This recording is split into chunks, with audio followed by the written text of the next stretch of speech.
Okay, my name is Kelly Collins. I am 2008 Grand Am GT Rolex champion.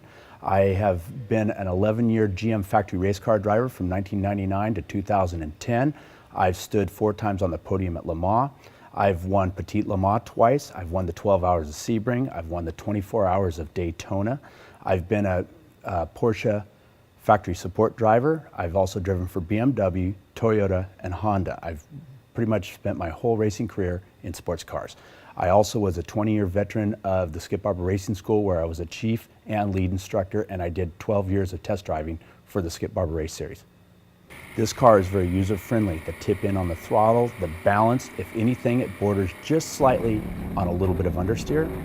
But at any moment, I can correct that with a little breathe, balance the car through the corner, I can brake right up to the turn-in point, I can get rotation if I want or not.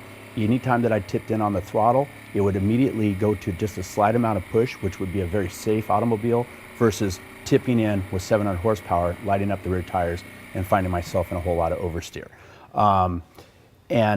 Basically, this is the way that I would set up a car if I was setting up the school race cars for the Skip Barber Racing School. Exactly the same type of balance, a neutral to slightly pushing car. All the throttle, the braking, everything is linear. It's a stable platform. It allows me to drive the car and not worry about losing control, spinning the car. Anytime that I found myself in a little bit of oversteer, it was all very predictable. It stepped out slowly, and then I could, just come right off the throttle and straighten the car back out again. Okay, what I can say as well is all the time that I was driving the car, at any moment I can throttle steer the car. There was no places on the track or when I was driving the car that ever gave me an unsettled feeling like, uh-oh, I'm on the brink of something here. Everything was predictable. And in any of the corners, whether it was second, third, or fourth gear, I can throttle steer the car. Just by modulating, squeezing, and breathing on the throttle, I can pick up and get direction change without even ever turning the steering wheel.